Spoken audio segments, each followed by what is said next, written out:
Hello दोस्तों, आज के जो विषय को लेकर आए हैं वह है मोहम्मद गोरी।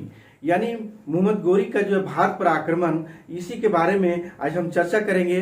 तो यह देखते हैं कि जो भारतीय इतिहास में हम पहली बार जो है मुस्लिमों का शासनकाल हमारा भारत में होती है, या एक ऐसा भारतीय इतिहास में देखते हैं मोड़ जो इसके बाद जो है मुस्लिमों का शासनकाल, उसके बाद सल्तनत और उसके बाद मुगल काल आते हैं। तो यह इतिहास का सबसे बड़ा जो है यह मोड़ है। इसलिए वीडियो के अंत तक जो है बने रहे कि कैसे जो है मोहम्मद गोरी ने जो है भारत पर आक्रमण करके और किस किन क्षेत्रों में जो है किन किन क्षेत्रों में जाकर जो है अपना विस्तार किए थे। क्योंकि इसके पहले जो गजनी वंश के जो है मोहम्मद गजनवी थे, उन्होंने एक लुटेरा की तरह जो है आया और लूट खसोट करके भारत से पूरा लेकर चला गया। लेकिन यह गोरी जो ऐसा व्यक्ति था जो यह लूटना पसंद नहीं, बल्कि जो है साम्राज्य को विस्तार करना, अपनी सत्ता को स्थापित करना ये किए थे। तो ये इसके बाद जो है हमारा भारत में जो है मुस्लिमों का शासनकाल आता है। वीडियो के अंत तक बने रहे। तो सबसे पहले हम देखते हैं यह जो है मोहम्मद गोरी का। तो सबसे पहले देखते हैं कि यह जो है हमारा गौर का एक पहाड़ी जिला जो है गजनी और हेरात। देखते हैं कि गजनी, ये हमारा गजनी है और एक जो है गौर है और ये हेरात है। तो सबसे पहले देखते हैं कि गौर का पहाड़ी जो है यानी जिला गजनी जो है ये क्या है, हेरात के बीच में है। ये दोनों के बीच में क्या है, यही गौर है हमारा गौर।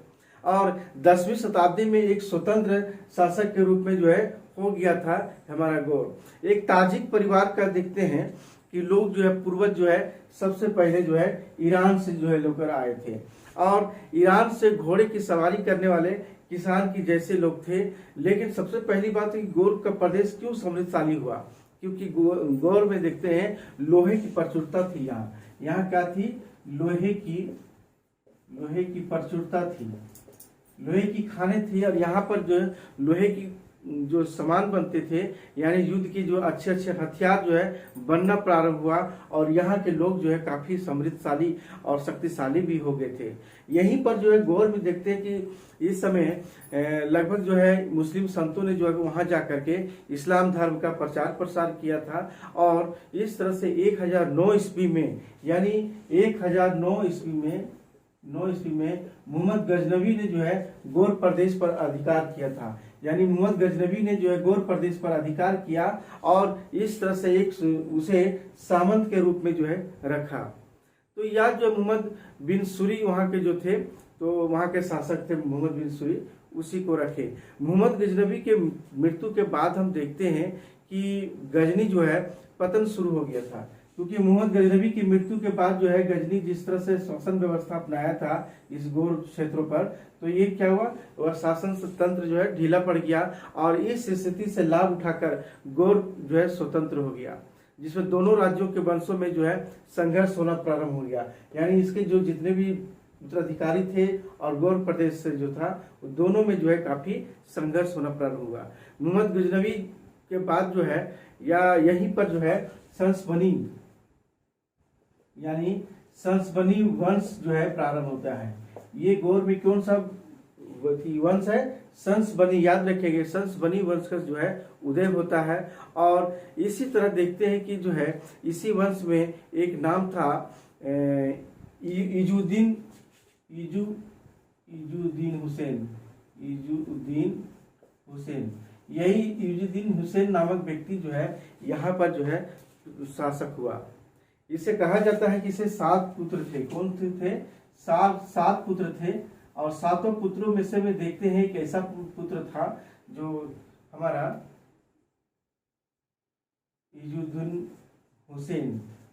इनके जो है 7 पुत्र था। पुत्र कितने थे, यानी 7 पुत्र था, जिनमें से एक जो है नाम आता है, वह है जो नाम आता है उसका सबसे बड़ा जो है अलाउद्दीन हुसैन। क्यों, जिनमें से अलाउद्दीन हुसैन आता है नाम, एक आता है अलाउद्दीन हुसैन।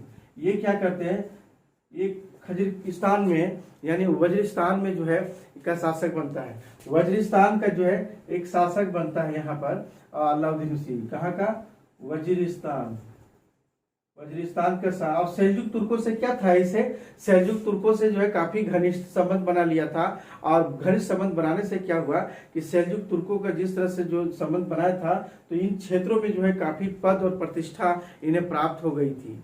तो इसी तरह हम देखते हैं कि वहां पर जो है कि गजनबी पर जो है, यानी गजनबी जो है अलाउद्दीन हुसैन जो है गजनी पर आक्रमण कर वहां से क्या किया, सभी को, यानी जिस तरह से सेल्जुक तुर्कों से जिस तरह से घनिष्ठ संबंध बनाया था और स्थापित का पद और प्रतिष्ठा बनाई थी, वह गजनी पर आक्रमण कर बहराम को खदेड़ करके जो है, यानी उसे जो है खदेड़ करके जो है ये सुल्तान बन गया था। तो फिर से क्या किया अलाउद्दीन खिलजी, गजनी में से जो है यानी खदेड़ करके जो है वह शासक बना था। और इस तरह से इनका एक छोटा जो है इनका भाई था, या बहाउद्दीन शाम, इनके जो है भाई क्या नाम था, बहाउद्दीन शाम, बहाउद्दीन शाम। यही बहाउद्दीन शाम का जो है पुत्र जो नाम था वह है गयासुद्दीन जो बना। इसी का पुत्र जो है गयासुद्दीन बना, गयासुद्दीन बना। और इस तरह से गयासुद्दीन शासक बना और यहाँ का। और इस तरह से देखते हैं कि जो है इसका एक भाई था, यानी इसका एक भाई था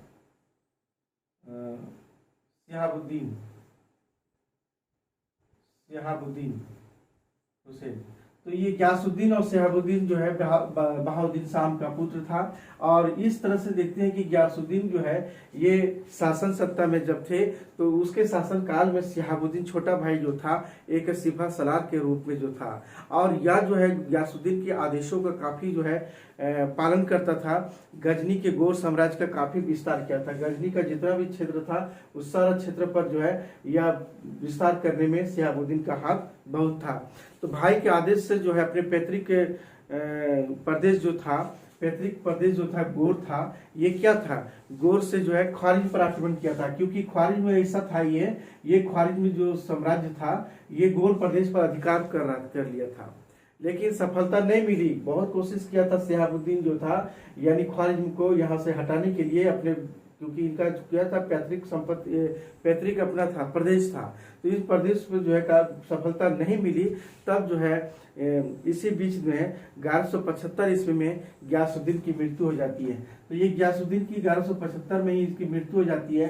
तो शिहाबुद्दीन जो है शासन सत्ता आते हैं, यानी शिहाबुद्दीन मोहम्मद गोरी के नाम से प्रसिद्ध होते हैं। तो देखते हैं यही हमारा जो है ये ट्रांस अक्सियाना है, याद रखेंगे। और ये खुरासान था, ये बल्ख है, ये कंधार है, ये हमारा मुल्तान का क्षेत्र है, ये पंजाब का क्षेत्र है, कश्मीर का क्षेत्र है और सिंध का क्षेत्र है। तो हमारा जो है अभी हम आगे देखेंगे भारत में कौन किन राजवंशों का जो है राजनीतिक स्थिति क्या था। तो सबसे पहले देखते हैं कि मोहम्मद गोरी एक महत्वाकांक्षी एवं साहसी एवं साम्राज्य विस्तारवादी भी था। क्या था, साम्राज्यवादी प्रवृत्ति का था। ये सबसे पहले देखते हैं कि कारण क्या था कि मोहम्मद गोरी का जो है भारत पाइए। तो हम पहले देखते हैं इसका जो है इंट्रोडक्शन देखें कि इनका जो है संबंध किस तरह से इन क्षेत्रों में था। अब हम देखते हैं कि इनका कारण क्या था, मुख्य रूप से कि कारण क्या था। क्योंकि हम देखते हैं कि मोहम्मद गोरी की जो है महत्वाकांक्षी और साहसी और साम्राज्यवादी प्रवृत्ति का था। ये क्या थे, पंजाब में मोहम्मद गजनबी के एक वंशज खुसरो के मलिक के अधीन था। क्योंकि हम देखते हैं मोहम्मद गजनबी जो थे तो ये क्या थे कि इन क्षेत्रों पर अधिकार कायम किए थे पंजाब के क्षेत्रों में। तो उन क्षेत्रों में क्या था, उनके वंशज वहां पर जो है अपने अधीन बनाए हुए थे, शासन सत्ता अपनाए हुए थे। तो ख्वारिज्म के साथ जो थे, यानी जो इस तरह से ख्वारिज्म के जो राजा थे वहां के जो शाह थे, उनके विरुद्ध भी जो है काफी लंबे समय से गौर से, यानी ये जो शिहाबुद्दीन जो है मोहम्मद गोरी के साथ जो है ख्वारिज्म साथ जो है ख्वारिज्म के साम्राज्य के साथ जो है काफी लंबे अरसे तक जो है युद्ध करते रहा। तो इस तरह से देखते खुरासान पर ख्वारिज्म के वंश के अधिकार हो जाने से गोरी भारत की ओर बढ़े। यानी ख्वारिज्म क्या था, इस खुरासान पर भी अधिकार कर चुका था और इसीलिए जो है इसे मौका नहीं मिला, यानी शिहाबुद्दीन मोहम्मद गोरी को, तो वह भारत जाने की ओर जो है बढ़ा। यानी उसके जाने से क्या हुआ, अधिकार हो जाने से गोरी भारत की ओर जो है बढ़ना प्रारंभ किया। यहाँ देखते हैं कि मुल्तान के क्षेत्र पर है, मुल्तान में करमाथी लोग रहते थे। यहाँ करमाथी मुसलमान हुआ करते थे। और लाहौर में जो है यानी यहीं पर जो है लाहौर है, और यही लाहौर में जो कौन से थे, मोहम्मद गजनबी के जो है वंशज के उत्तराधिकारी यहाँ शासन सत्ता करते हैं। यानी इन क्षेत्रों में और ये मुल्तान के क्षेत्रों में, यानी ये मुल्तान करमाथी मुसलमान थे जो शिया संप्रदाय से था, यहाँ पहले से आकर के जो है इन क्षेत्रों में अपना निवास स्थान बनाया था। उसी तरह जो है लाहौर में जो है मोहम्मद गजनबी के जो वंशज के उत्तराधिकारी सब थे, तो वहां पर जो है अपना शासन सत्ता किए हुए थे। तो इसीलिए जो है इन दोनों शत्रुओं से यानी गौर के लिए संकट उपस्थित कर सकता था, यानी गौर से संकट उत्पन्न कर सकता था, क्योंकि इसके अंदर आना था। इसीलिए जो है समाप्त करना आवश्यक था इन दोनों को, यानी करमाथी मुसलमान मुल्तानों से और लाहौर से दोनों को जो है समाप्त करना आवश्यक था। और ये देखते मोहम्मद गौरी क्या चाहते थे कि हम विजय उपरांत करने के बाद हम क्या करेंगे, सुदृढ़ सैनिक और नागरिक प्रशासन स्थापित करना, यानी बहुत ही अच्छा व्यवस्था करना, यानी सैनिक संगठन जो है मजबूत करना, साथ साथ जो है वहाँ प्रशासन व्यवस्था चुस्त दुरुस्त रखना, यही उनका उद्देश्य भी था। और एक उद्देश्य देखते हैं कि पराजित लोगों से उपहार लेना, उनका उद्देश्य यही था जो पराजित हो जाए उससे हम उपहार लेंगे, उससे हम टैक्स लेना और धन और प्रतिष्ठा, यानी साथ साथ उपहार लेना, टैक्स लेना और सोना चांदी प्राप्त करना, यानी सोना चांदी प्राप्त करना, ये जो है प्राइमरी जो है मानते थे।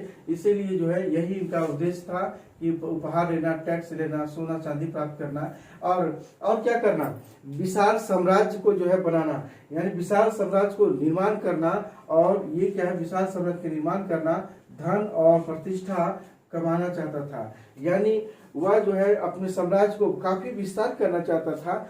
क्योंकि देखते हैं ये गौर जो था इन क्षेत्रों पर पूरा अधिकार करना चाहता था, इसलिए साम्राज्य विस्तार और साथ साथ इन क्षेत्रों में अदम आक्रमण करके विस्तार करके अपना शासन सत्ता बनाना इनका एक मुख्य उद्देश्य था। तो सबसे पहले यहाँ देखते हैं कि मोहम्मद गौरी का विजय और शक्ति का जो अभिलाषा था वो धीरे धीरे जो उतावला हो रहा था, क्योंकि इन क्षेत्रों पर जब अधिकार करना प्रारंभ किया तो वह जो है उनकी उतावला यानी लालसा बढ़ते गई, क्योंकि ये महत्वाकांक्षी व्यक्ति की भांति जो है एक विशाल साम्राज्य का निर्माण करके धन और प्रतिष्ठा यानी कमाना चाहता था। इसीलिए मुल्तान और सिंध पर आक्रमण किया यहाँ पर। इसके बाद हम देखते हैं कि यहाँ जो है अपने मोहम्मद गौरी जो था वह साम्राज्यिक हितों की पूर्ति की एक निश्चित योजना के साथ जो है यह सैन्य अभियान किया था। भारत की राजनीतिक स्थिति कैसी थी, क्योंकि यहाँ पर मुल्तान और सिंध पर कौन था, यानी करमाथी मुस्लिम था। मोहम्मद गजनबी के बाद जो है यह स्वतंत्र हो गया था मुल्तान। इसी तरह हम देखते हैं कि सिंध में जो है यहाँ पर शुभ्र जाति के लोग रहते थे, और यही जो शुभ्र जाति के शिया मुसलमानों का ही शासन था, तो ये जो है स्वतंत्र सब होकर अपना शासन किए थे। इन पंजाब के क्षेत्रों में देखेंगे, इन पंजाब के गजनी के अधीन था, यहाँ पर क्या था, गजनी के अधीन था। और यहाँ के जो शासक था खुसरो शाह था, या जो है खुसरो शाह लाहौर में फिर जाकर शरण लिया था, क्योंकि हम देखते हैं कि पंजाब पर जो आक्रमण जब किया गया था तो गजनी पर गोरों के अधिपत्य से क्या हुआ था, वह जो है लाहौर में शरण लिया था। तो ये पंजाब का क्षेत्र हुआ। इसे यहाँ पर हम देखते हैं कि चौहानों के साथ और लाहौर गजनबी के साथ जो है काफ़ी लड़ाई होता था, क्योंकि चौहान और लाहौर के जो गजनबी वंश के जो उत्तराधिकारी जितने भी वहाँ से शासक थे उससे लड़ाई होता था, क्योंकि उसका काम था, क्योंकि वह जो है क्षेत्रों को जो है जीतने के लिए, यानी चौहानों के साथ और ये जो है लाहौर पर जो है ये सब जो है सीमा सटती थी, जिस कारण से युद्ध भी होती थी। तो पृथ्वीराज चौहान जो है भटिंडा पर अधिकार कर लिया। यहाँ पर क्या है,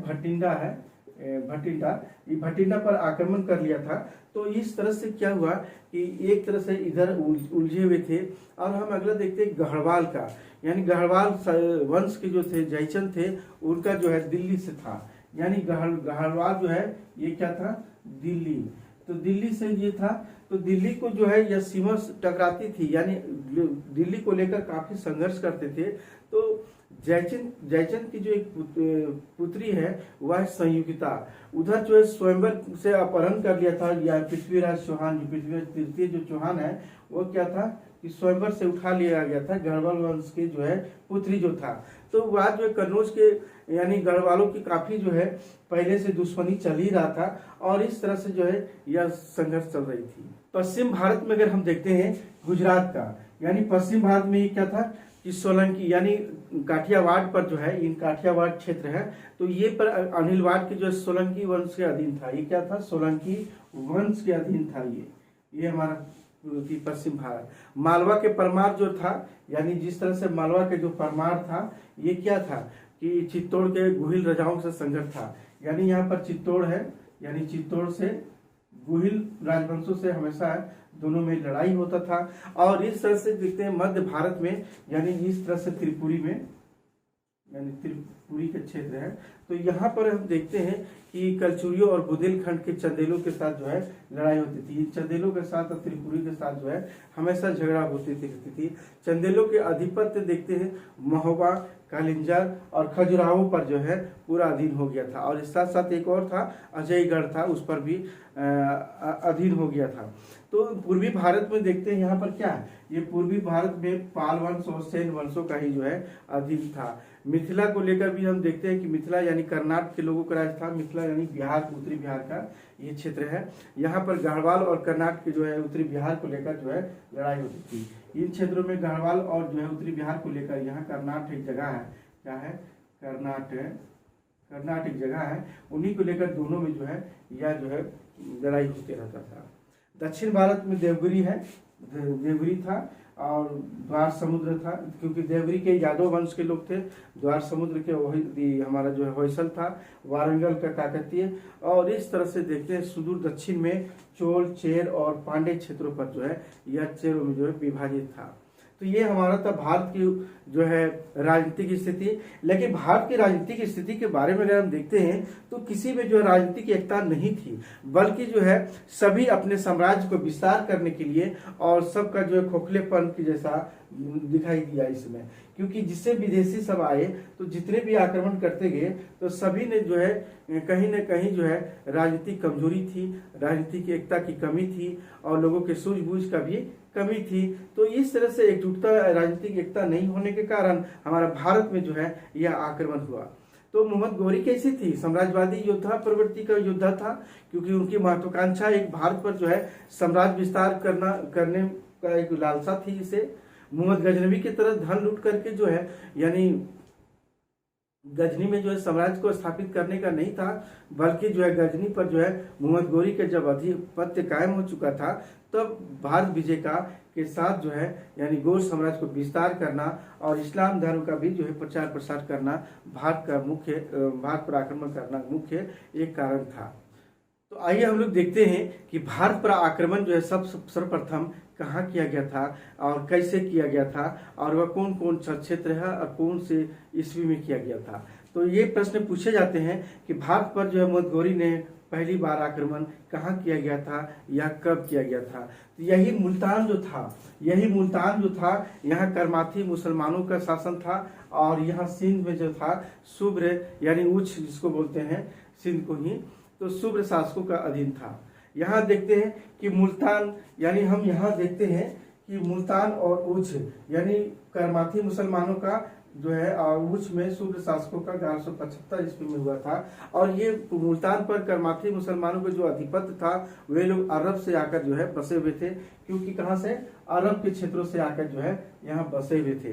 तो इस तरह से वे इसलिए तुर्की के विरोधी थे और मोहम्मद गौरी ने जो है मुल्तान पर आक्रमण किया, यानी मुल्तान को विजय किया। और हम देखते हैं कि इसके बाद जो है उच्च पर भी आक्रमण किया और शुभ्र शासकों को पराजित कर यहाँ लगभग 7 वर्ष लग गया था इन्हें जीतने में। इसके बाद देखते हैं गुजरात का अभियान। 1178 ईस्वी में भीम द्वितीय शासक उस समय थे और भीम द्वितीय शासक ने जो है गौरी को एक बार पराजित किया था। तो इस तरह से यहाँ इसके बाद हम देखते हैं लाहौर पर भी देखते हैं। लाहौर पर 1185 ईस्वी में जो खुशक मलिक यानी गजनवी वंश का उत्तराधिकारी था इस लाहौर पर, और खुशक मलिक जो है शासन कर रहा था, तो गौरी के उपहार और उसके पुत्र को जो बंधक रख करके जो है उसे राजा बने रहने दिया था। यानी मोहम्मद गौरी ने जो है लाहौर के शासक खुशक मलिक के जो पुत्र था उन्हें बंधक बना लिया और क्या किया और उसे राजा रहने दे दिया गया। और जो है इसके बाद सियालकोट यानी पंजाब का ही आसपास का क्षेत्र है, यानी सियालकोट का जो क्षेत्र है, तो सियालकोट में जो है 1100, यहाँ पर भी है सियालकोट जो 1185 ईस्वी में जो है आक्रमण किया था, उसे भी अधीन किया था।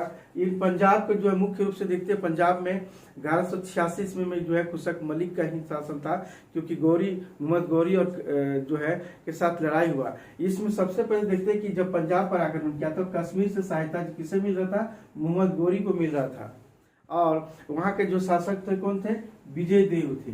कौन थे, विजय देव थे, जो मोहम्मद गौरी का साथ दिया था, सैनिक सहायता दिया था। तो इस तरह से देखते मोहम्मद गौरी ने जो है देवल को यानी सियालकोट को, पेशावर, इस सब क्षेत्रों पर अधिकार किया था। यहाँ तक हम देखते हैं कि इसके बाद जो सबसे प्रमुख, भारत का जो है सबसे प्रमुख जो है लड़ाई होता है तराइन का प्रथम युद्ध। ये 1191 ईस्वी में होती है, क्योंकि यहाँ जो है तराइन का प्रथम युद्ध में गौरी का जो राज्य था वह पूरब में जो है, कहाँ, दिल्ली, ये पूरब में जो है ये दिल्ली का सीमा बन रही थी पूरब में, यानी मोहम्मद गौरी, क्योंकि इन क्षेत्रों पर अधिकार था, पंजाब का क्षेत्र, ये सब क्षेत्रों पर जो है पूरा अधिकार था। तो दिल्ली जो है ये पूरब का क्षेत्र है और दक्षिण में अजमेर का, यानी अजमेर यहाँ पर है। यहाँ दोनों का जो है सीमा, ये दोनों और सीमा जो है मोहम्मद गौरी का सीमा टकरा रहा था, यानी पृथ्वीराज चौहान का। तो यही जो है सीमा को टकराने को लेकर जो है दोनों में जो है लड़ाई होती है, तराइन का प्रथम युद्ध 1191 ईस्वी में। और यह जो है लड़ाई जो है देखते हैं कि काफी घमासान युद्ध होती है। भारतीय इतिहास में जो है बहुत ही प्रमुखता रूप से जो है तराइन का प्रथम युद्ध मानी जाती है, और यह जो है पृथ्वीराज चौहान इसमें विजय होते हैं। लेकिन मोहम्मद गौरी जो है अपने जान बचाकर वह भागना पड़ता है इसमें। लेकिन राजपूतों में एक शान थी कि पीठ पीछे वार नहीं करना, अपने शान और मान मर्यादा को रखते हुए वह जो है पीठ पीछे खदेड़ा जरूर था, लेकिन मारे नहीं। अगर चाहते तो वह मोहम्मद गौरी को मार सकते थे, लेकिन पृथ्वीराज चौहान ने ऐसा नहीं किया। लेकिन इसके बाद जो तराइन के प्रथम युद्ध जब समाप्त हो जाती है तो तराइन की द्वितीय युद्ध होती है 1100, ठीक 1 साल के बाद तराइन का द्वितीय युद्ध होती है। क्योंकि मोहम्मद गौरी क्या करता है, वह जो है 1 वर्ष तक युद्ध की तैयारी करता है और बहुत ही सैनिक संगठन बनाता है, और जो है फिर से जो दोबारा जो है 1192 ईस्वी में आते हैं। पृथ्वीराज चौहान को जो है बहुत ही मशक्कत करनी पड़ी, लेकिन क्या होते हैं कि पृथ्वीराज चौहान की इसमें पराजय हो जाती है, क्योंकि पृथ्वीराज चौहान का बहुत सारे रीजन है जो उनका पराजय होने के कारण। देखते हैं कि अपने आंतरिक कारणों से भी जो है काफी परेशान था, आंतरिक कारणों में बहुत से उलझे हुए थे। यहाँ तक कि देखते हैं कि अपने साम्राज्य को विस्तार करने में थे, तो बहुत सारे से रीजन थे जिसके कारण से जो है वह पराजय का मुंह देखना पड़ा था। पश्चिम और उत्तर के सारे राजपूतानों का जो है मनोबल टूट गया। यानी पृथ्वीराज चौहान की जो है जब मृत्यु हो गई तो बहुत सारे इतिहासकार बताते हैं कि जो है मोहम्मद गौरी जो है अपने क्षेत्र प्रदेश ले गए थे और वहीं जाकर जो है जेल में डालकर जो है उसी यातना दी गई। लेकिन किसी इतिहासकार का कहना है कि नहीं, वहीं पर जो है यानी तराइन के मैदान में ही जो है उनके मौत के घाट उतार दिया गया है। लेकिन स्वाभाविक जो भी हो, लेकिन वहीं पर जो है पृथ्वीराज चौहान की मृत्यु हो जाती है। और जैसे पृथ्वीराज चौहान की मृत्यु हो जाती है तो जितने भी क्षेत्र में उसके आसपास का जो जितने भी राजपूत वंश के जितने राजपूत के राजा थे, सभी जो है का मनोबल यहाँ पर टूट पड़ती है। लेकिन तराइन के बाद हम देखते हैं गौरी जो है कुतुबुद्दीन ऐबक को जो है विदिश जो जितने क्षेत्र जो विजित किए थे प्रदेशों को, वह भार सोकर गजनी लौट गया था। यानी जो है कुतुबुद्दीन ऐबक, याद रखेंगे कुतुबुद्दीन ऐबक, इनका सबसे प्रिय जो है था यानी गुलाम सरदारों में से एक था कुतुबुद्दीन ऐबक। इसी को जो है तराइन के द्वितीय युद्ध के बाद जो है वह जो है उसे सौंप करके इन क्षेत्रों को और वापस लौट गया था। पृथ्वीराज का एक भाई था, उसका नाम था हरिराय था। तो पृथ्वीराज चौहान की मृत्यु के बाद जो उनका भाई जो तो हरिराय था वह जो है बगावत कर दी, स्वतंत्र हो गया। तब कुतुबुद्दीन ऐबक ने जो है उसे पराजित कर ही दिया, और पराजित जैसे करता है तो हरिराय जो थे वह जो है अपमान का जो है काफी ग्लानि महसूस हुआ और आत्महत्या कर लिया था। कुतुबुद्दीन ऐबक जो है था, ये देखते हैं कुतुबुद्दीन झांसी, बुलंदशहर, मेरठ, दिल्ली के तोमर राजाओं के साथ जो है काफी जो युद्ध किया, उसे पराजित किया। यानी इन क्षेत्रों पर यानी यूपी का क्षेत्र में दिल्ली के तोमरों के साथ जो जितने भी वंश के था सभी को अधीनता करने के लिए जो है बाध्य किया, यानी अधीनता स्वीकार लोग किया भी। इन राज्यों पर भी अपना उत्तराधिकारी नियुक्त कर तुर्क साम्राज्य को जो है प्रसार किया, अपने अपने छोटे छोटे अधिकारी के रूप में जो है रखना प्रारंभ किया और तुर्क साम्राज्य का विस्तार करना यही प्रारंभ होती है। इसका एक सबसे बड़ा भारतीय इतिहास में देखते हैं कि ये चंदावर के युद्ध बहुत ही महत्वपूर्ण है, जो 1194 ईस्वी में गढ़वालों के साथ होता है। ये 1194 ईस्वी में जो है ये चंदावर का युद्ध होती है। क्या होती है?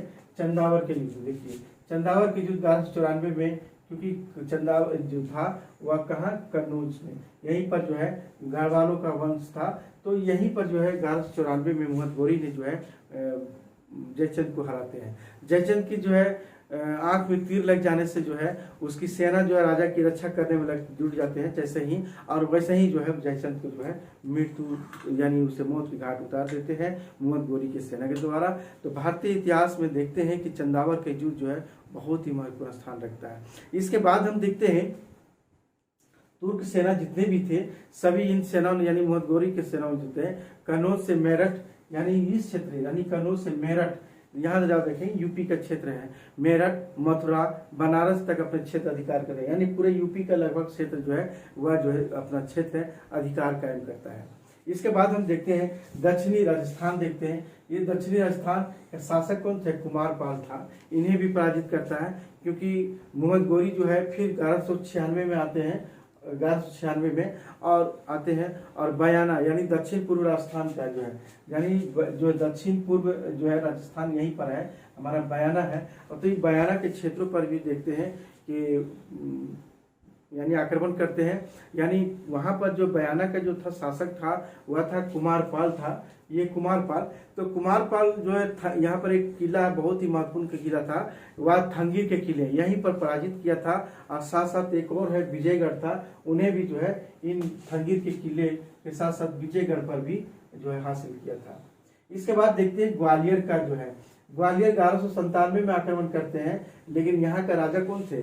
राजा सुलक्षण थे। और इस तरह से जो है अधीनता भी कबूलवाया था और अधीन भी बना था, यानी जो राजा सुलक्षण पाल ने जो है अधीनता स्वीकार करता है, अधीनता स्वीकार करता है। और स्वीकार करने के बाद क्या होता है, यहाँ पर जो आसपास का जितना था, मेद था, चौहान राजपूतों था, सोलंकी राजाओं को जो है पराजित किया, यानी सोलंकी राजाओं को, और इस तरह से जितने भी गोहिलित का जितने भी थे ये सब परिवार था, यानी जितने भी वंश थे सभी को अपने अधीन किया। इसके बाद एक सबसे बड़ा जो महत्वपूर्ण जो है वह है हमारा गुजरात अभियान। यहाँ के जो अनिलवाड़ के राजा जो थे वह भीम द्वितीय थे और कुतुबुद्दीन ऐबक के बीच में लड़ाई हुआ था।